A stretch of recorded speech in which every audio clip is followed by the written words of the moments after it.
Bueno, continuamos con esta charla muy amena con estos dos economistas que nos acompañan y bueno, ahora vamos a ver si podemos proyectar en realidad a qué se va a enfrentar el mercado inmobiliario en la construcción en el año 2013. ¿El escenario será muy parecido a este? ¿Se puede esperar mejoras? A mí, digo, es difícil esperar muchas mejoras en la economía argentina y finalmente sabemos que estamos dentro de cualquier sector, dentro de un contexto global. La economía argentina, según nuestras estimaciones, podría crecer un 2-3% el año próximo, que no está mal, pero cada vez que uno mira esto y lo dice, duda más de lo que dice, porque los signos que van viniendo no son suficientemente buenos. ¿Sí? Hay dos tracciones para la economía argentina el año próximo, que es que mejoren la cosecha y que mejore Brasil y nos traccione en las exportaciones. Son virtualmente las únicas dos señales, no son poca cosa. Bueno, depende mucho, yo creo, de lo que el gobierno haga. Si el gobierno da signos de estabilización de la economía, bueno, aunque sea un ritmo más bajo, la actividad económica va a seguir. Ahora, yo lo veo al gobierno actuando de una manera muy alterada, moviendo muchas decisiones simultáneamente en los mercados y en la sociedad, aunque no es el tema que estamos hablando, y eso produce retracción. Como decíamos antes, mientras haya excedente en pesos, y todavía lo hay, bueno, ese excedente a algo se canaliza, y entre otras cosas se va a canalizar la construcción.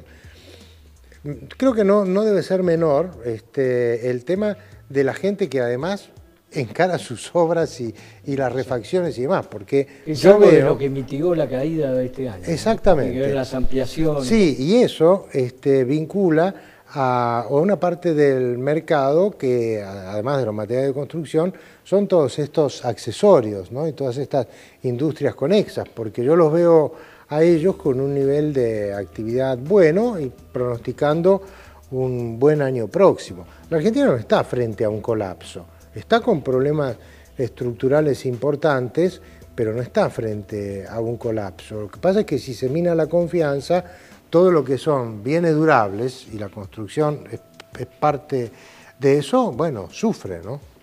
Mariano, ¿ustedes cómo lo ven? A ver, si uno compara 2012 y 2013, como dijo Jorge, hay dos condiciones mejores. Primero, más allá de las lluvias, etcétera, sabemos que vamos a tener una cosecha un tanto mejor. Segundo, sabemos que Brasil, más allá que hoy estamos dudando, le cuesta salir un poco más, Brasil indefectiblemente va a estar mejor y para algún sector clave como es el automotriz ya está mostrando señales que va a ir mejor por políticas puntuales. Entonces eso me generaría una holgura en las restricciones externas de conseguir dólares, ¿bien? Y a su vez empujaría a algún sector. Eso seguramente permitiría relajar un poco las importaciones. Si necesitamos comprar dólares, olvidémonos. O sea, la mejor oferta de dólares con la menor demanda de dólares por parte del gobierno porque tiene menos deuda, no implica que vamos a poder comprar dólares para transacciones inmobiliarias, ni para atesoramiento propio o para compras inmobiliarias. Lo que puede llegar a pasar con esos dólares excedentes, entre comillas, van a hacer es mayor nivel de importación, porque para producir la Argentina necesita importar, cosa que al principio de 2012 tuvo problemas. Eso va a permitir que los pesos excedentes que andan dando vuelta en la economía puedan ir a oferta. Pero como bien dijo Jorge, hoy viene muy lento todo. O sea, todos pensábamos, o gran parte de los analistas, pensamos que ya para este trimestre que estamos viviendo los números iban a dar señales más positivas. Tampoco olvidemos, ¿no? El 8%, 6% de la economía argentina no tiene más capacidad para crecer a eso, ni de certidumbre, ni de capacidades instaladas, ni niveles de inversión. Vamos a economía de 3%, 3,5% y 4% con viento a favor.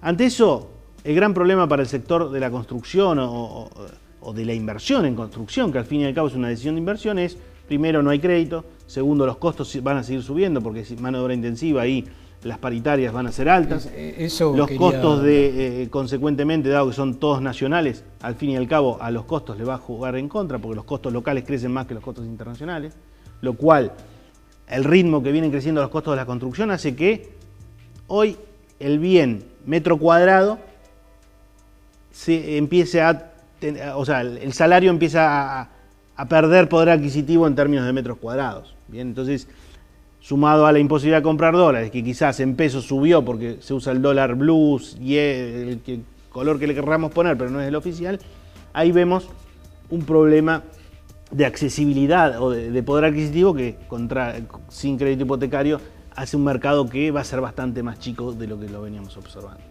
O sea, vos mencionaste el tema de la inflación. Y la inflación, la verdad que es un tema que preocupa dentro de la cadena, sobre todo para los constructores y desarrolladores, ¿no?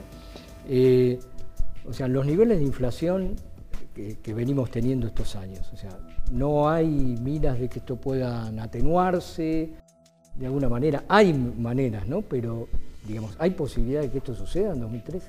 No pareciera. Hay una cosa muy llamativa o llamativamente negativa que ha pasado este año en comparación con lo que ocurrió en el año 2009. En el año 2009 tuvimos una desaceleración fuerte de la economía, más fuerte que la de este año, y la inflación de aquel momento cayó a la mitad. Este año no hemos visto caída de la inflación. La inflación está relativamente estabilizada en 1,7, 2% mensual. Mirad los índices de las dos provincias que llevan índices, porque los consultores mejor que no hablemos de nuestros propios índices ni los hagamos, pero las dos que llevan índices que me parece que son confiables, que son Santa Fe y San Luis, y te están dando inflaciones promedios del orden del 23%, 24% anual.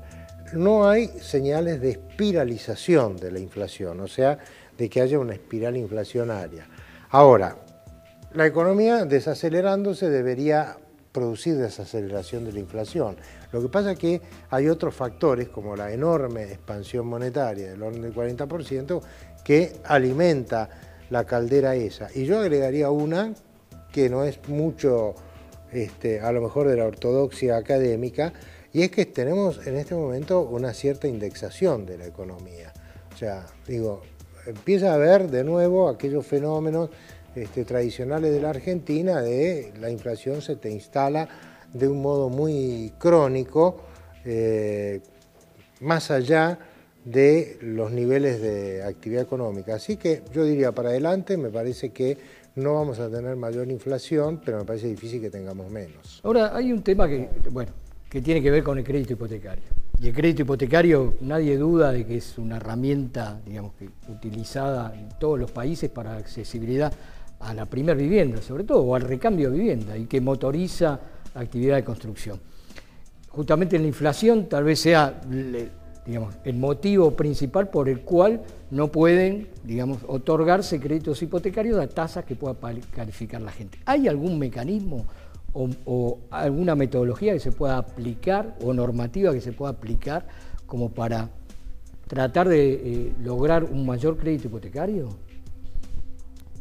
A ver, con 25% de inflación es bastante difícil, porque tenés que crear una unidad de cuenta que tenga un sistema de indexación que es riesgoso. O sea, tendría costos muy altos de entrada. Chile lo hizo, para poder desarrollar su mercado inmobiliario, hizo un sistema de indexación como... A ver, lo que se necesita para esto es una unidad de cuenta, que yo pueda ahorrar, que la gente... Vos necesitas un sistema que la gente pueda ahorrar y que ese ahorro no pierda valor en metros cuadrados. Exacto. Y a su vez que la persona que presta la plata, que sería al fin y al cabo ese ahorrista le está prestando al deudor, ese deudor se comprometa a pagar por esa unidad de cuenta, que sería a valor metro cuadrado. Eso en la Argentina hoy no está. ¿Bien? Es bastante difícil construir, no imposible, pero hay que cambiar algunas filosofías.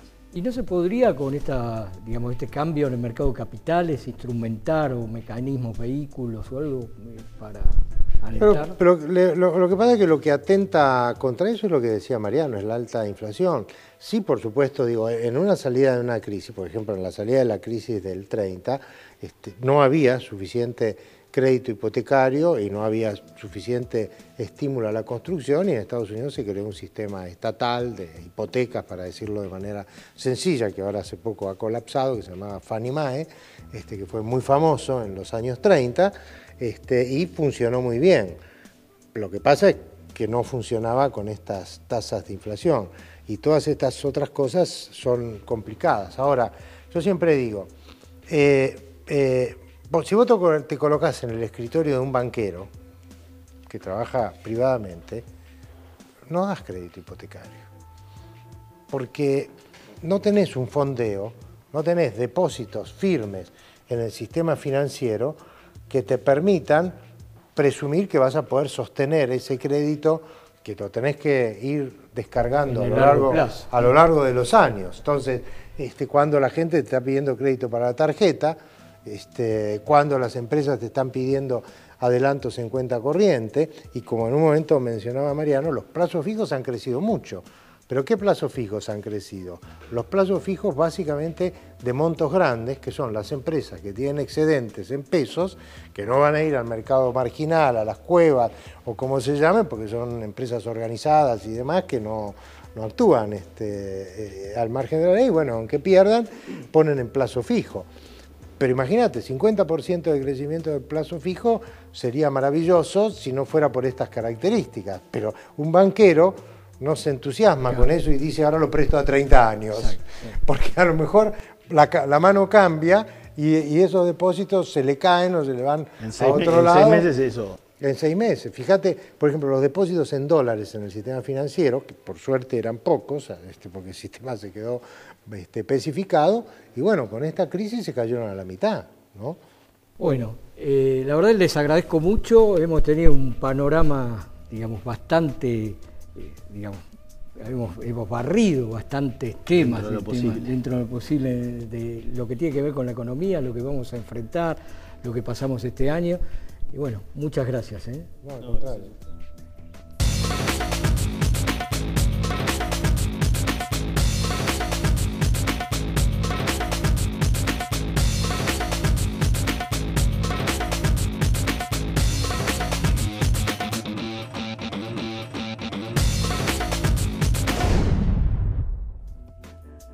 Lo que vamos a ver a continuación es la segunda parte de la entrevista al consultor Miguel Pato, quien continuó desarrollando la situación del sector inmobiliario y de la construcción en el país. Con respecto al nivel de actividad que estamos pasando ahora, ¿y cómo ves también la proyección a futuro? Mira, creo que el nivel de actividad, yo creo que los 2 últimos años hubo más actividad que la que tendría que haber habido. Por lo que decíamos al principio. Una inercia. Una inercia. Si no había compradores finales, fue bastante irresponsable continuar con el mismo nivel de actividad de algunos desarrolladores que le prometían a los inversores maravillas y esas maravillas no se van a concretar. Entonces hubiera sido mejor decir, ¿sabes qué?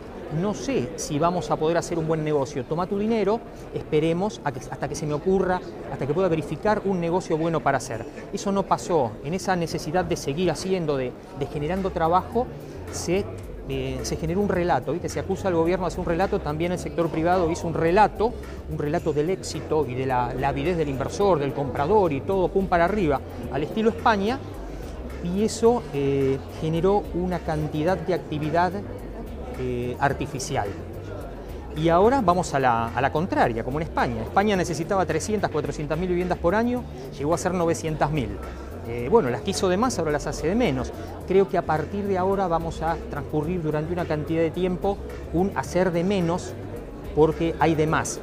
Pero también tiene una trampa eso, porque vamos a hacer de menos porque estamos asustados. Pero guarda, hay una cantidad de cosas que se hicieron de menos, que no se hicieron de más. Hay una cantidad de nichos que están desabastecidos.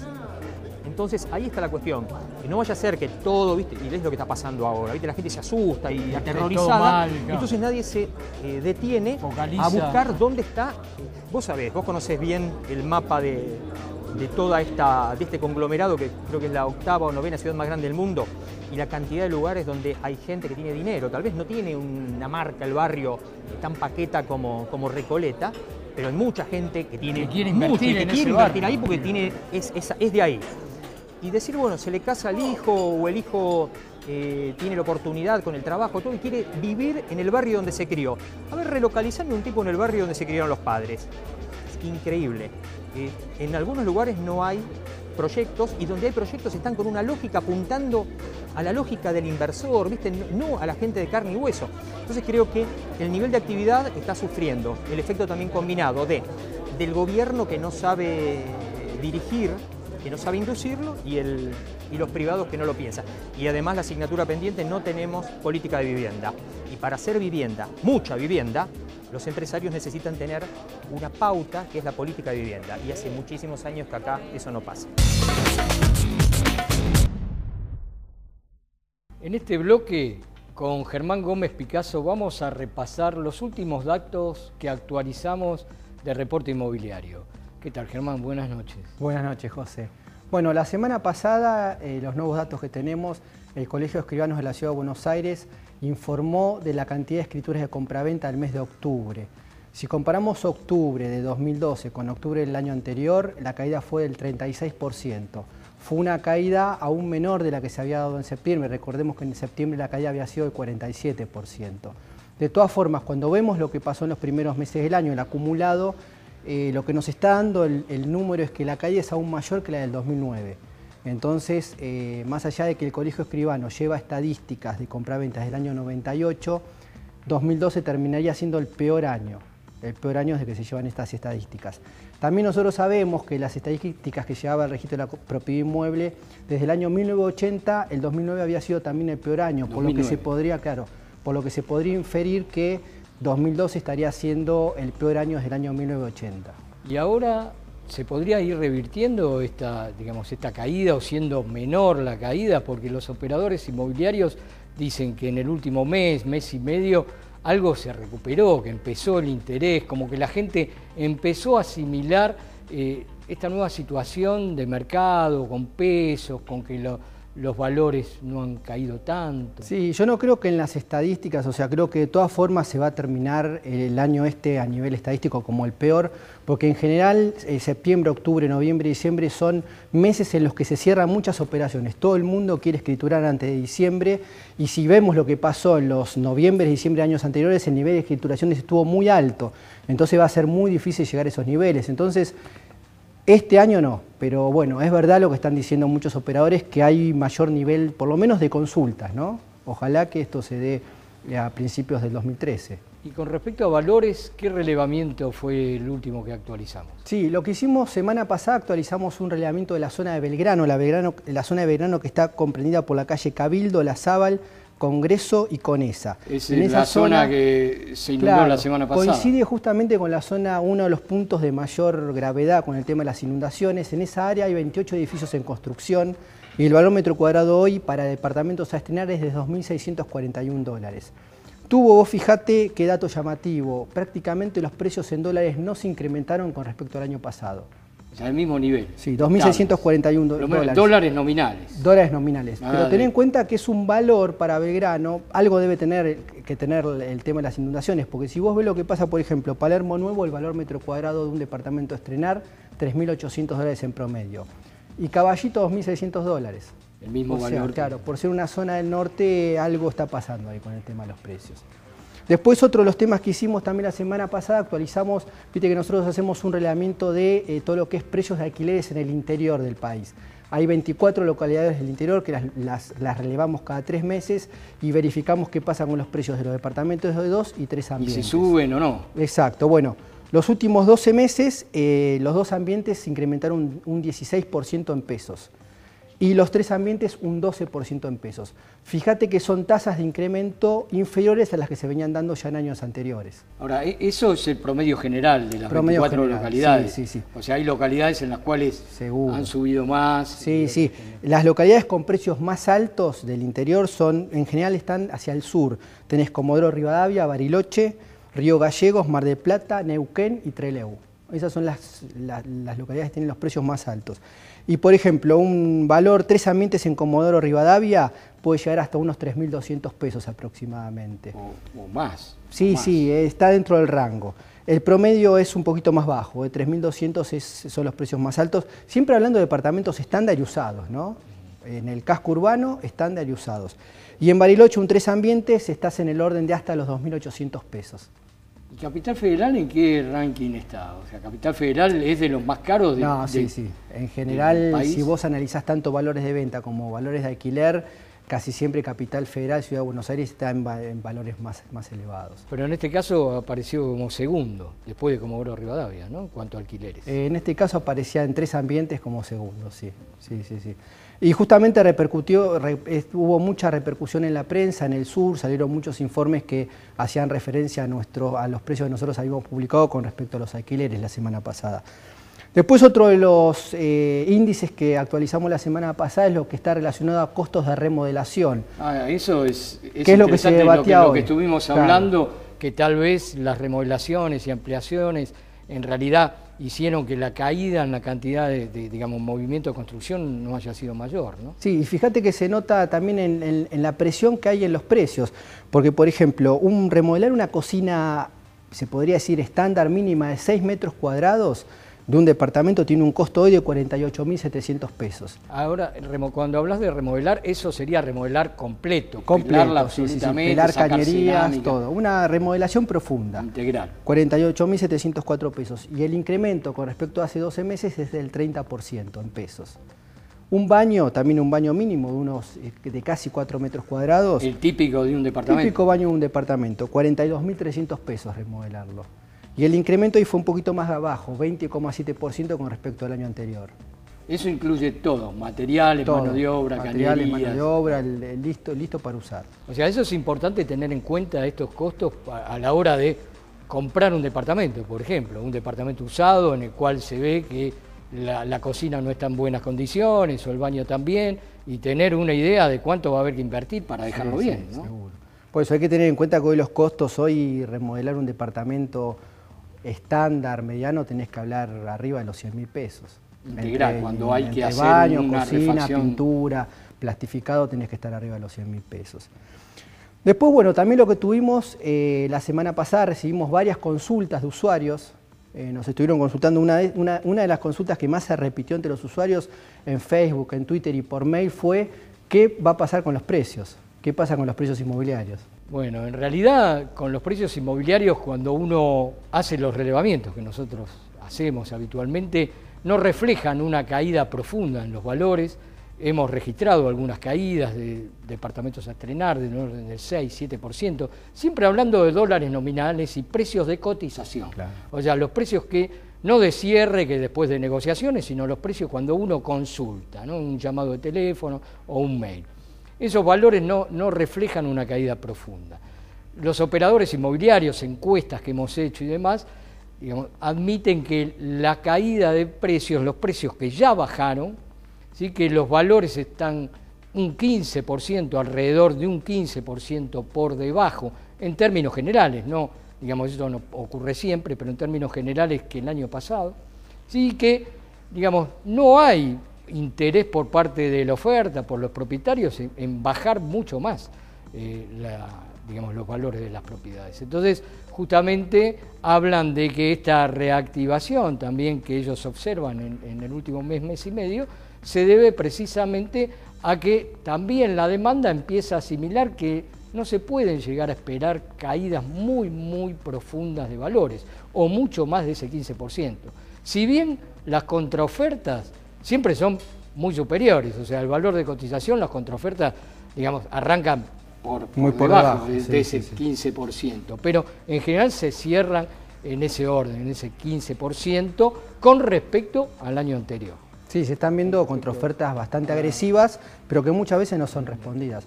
Y también un poco lo que hay que tener en cuenta que se acercaron mucho los costos con los valores de venta. Exacto. Entonces eso, hoy el usuario, el comprador está muy informado y lo sabe eso. El costo de reposición le pone como un piso también a los valores. Y otra de las preguntas que nos hicieron la semana pasada tuvo que ver con si es negocio invertir en cocheras. Sí, yo creo que ahí depende, ¿no? Puede ser negocio, pero lo que hay que tener mucho cuidado con el negocio de las cocheras, con la compra de cocheras, con respecto a una inversión tradicional como puede ser un departamento, es que el usuario de la cochera, quien te va a alquilar una cochera, vos la vas a comprar para volcarla de alquiler, viene de un radio de no más de 200 metros. Claro. Entonces hay que conocer muy bien esos 200 metros, ver cuántos departamentos hay, cuántos edificios de cocheras, porque de ahí va a venir tu público, si no se está por construir un nuevo edificio de cocheras.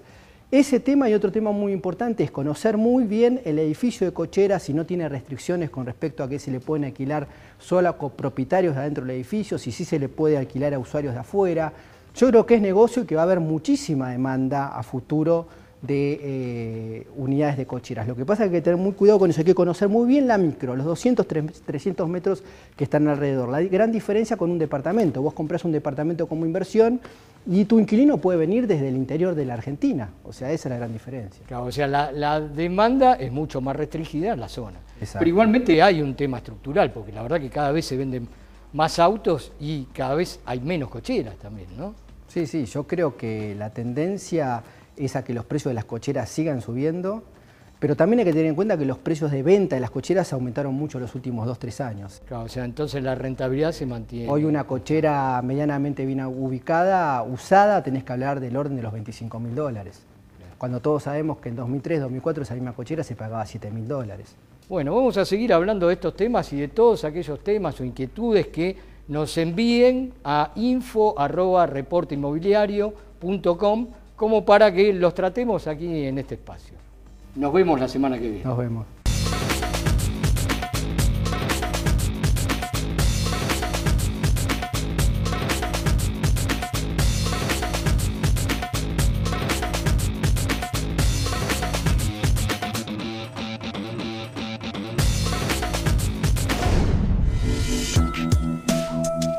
José, llegamos al final del programa. Así es, Alejandra, y esperamos que la información les resulte útil para la toma de decisiones de sus inversiones inmobiliarias.